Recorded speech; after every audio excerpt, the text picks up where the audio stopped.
Hello and welcome to St. Louis Park today for May 4th. I'm your host, Seth Rowe.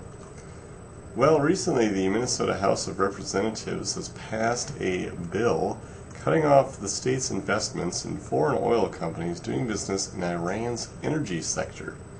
The bill is authored by State Representative Ryan Winkler, a DFLer who represents St. Louis Park and Golden Valley, and it requires the State Board of Investment to divest state resources from any foreign business that has done more than $20 million of business in the Iranian energy sector since 1996.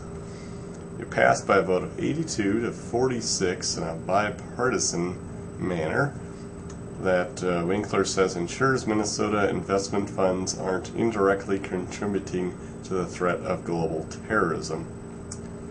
Winkler said, "Ending economic support for Iran's nuclear program is a promising, effective means to peacefully thwart Iran's support for terrorism."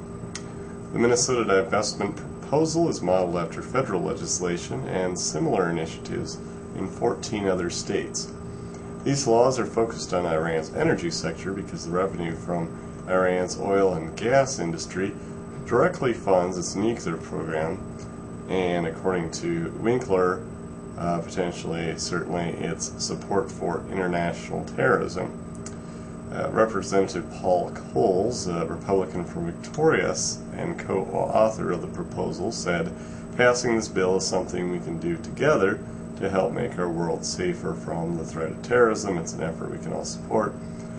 The Jewish Community Relations Council of Minnesota and the Dakotas has endorsed the bill, and Steve Hennigs, executive director of the JCRC, said he considers this Minnesota effort just one more piece in the puzzle to reduce the Iranian threat, both in the Middle East as well as here in America. Hennig said, "American businesses are already prohibited by law from dealing in the Iranian energy sector, but we haven't done enough to turn up the pressure on Iran. State efforts are an important step toward helping put an end to the Iranian nuclear program and curbing Iran's massive financial influence on terrorism around the world."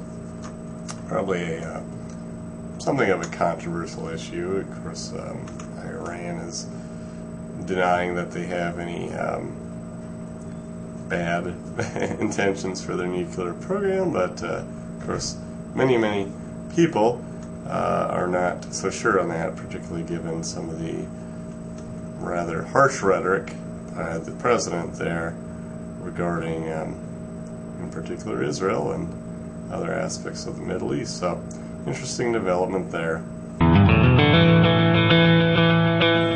Well, in weather today, it can't get much nicer out there. It's a high of 72 degrees, which it is about now as I record this, low of 56, not too bad.